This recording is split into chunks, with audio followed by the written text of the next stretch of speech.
Animal Well is really good. I started playing it on my Steam Deck last night, cozied up in bed in a pitch black room, and ended up staying awake until the early morning hours because I just couldn't stop playing. While I'm already a couple hours in, I specifically want to talk about my first 10 minutes of the game, because honestly, 10 minutes was all I needed to tell that Animal Well is gonna be fantastic. The game's presentation, sound, atmosphere, lighting, it all just works for me. Already when starting the game, we can tell that the vibes are going to be immaculate. The soundtrack, the aesthetic, the basic but effective intro sequence. We wake up and sprout from a flower bud and we're just the cutest little guy. As we set out to explore this animal well, I guess, we are hit with our first choice. Follow the squirrel that we just scared off to the right, or go left like true gamers that explore every path before potentially making progress.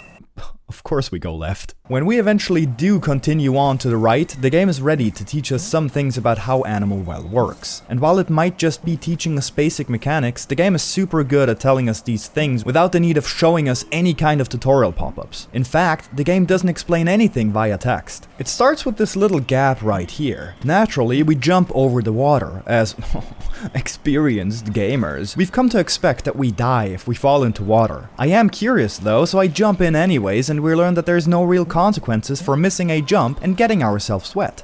Nice.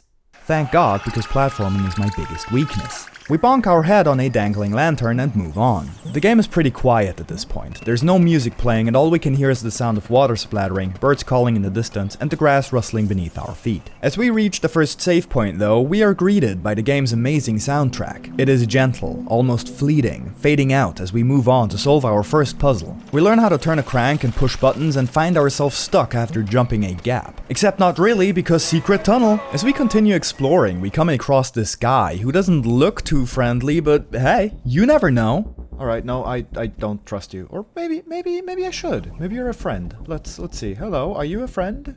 Are you? Oh, nope, you're not a friend. We eventually manage to push all the buttons for the first puzzle, unlock the door, and push onward, entering a room with 4 peculiar flowers called firecrackers. We pick up 3 of them, filling our inventory, and screw it, since there's a spare one here, might as well try one out.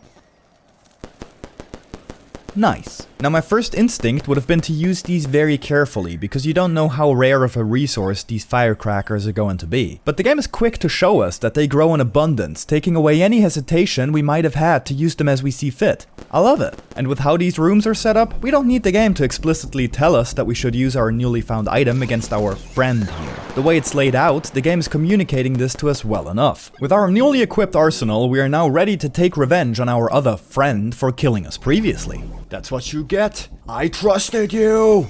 Yeah. We climb up a ladder and pick up a map, which is where this adventure truly gets started. From here on out, different paths open up to us and the game begins feeling more and more open. We find new items, constantly encounter new gameplay mechanics, and in general, the game just keeps surprising us with new things, just like it did in these first 10 minutes. I don't really have the biggest track record when it comes to playing Metroidvanias. In fact, now that I think about it, I guess the only ones I ever played were the original Metroid on my Game Boy Advance and Unworthy, which I played like 6 years ago. So I guess I can't really comment on this game as a Metroidvania. What I can say though is that it feels super satisfying, the platforming is fun, and the gameplay stays fresh with new mechanics continuously getting introduced. The world of Animal Well is a lot of fun to explore, and I feel like I would be doing you a disservice by revealing more than the first 10 minutes of gameplay. Uncovering more and more of the world, solving puzzles, and just taking in the beautiful environment is what makes this game truly special. I especially like the fact that the main focus seems to be the exploration, and that I'm not playing a combat-focused Metroidvania here. Big Mode Games hit it big with this one. Developed by a single person, this game feels like it has the potential to make big waves, and I truly hope it does. Play Animal Well. It's good.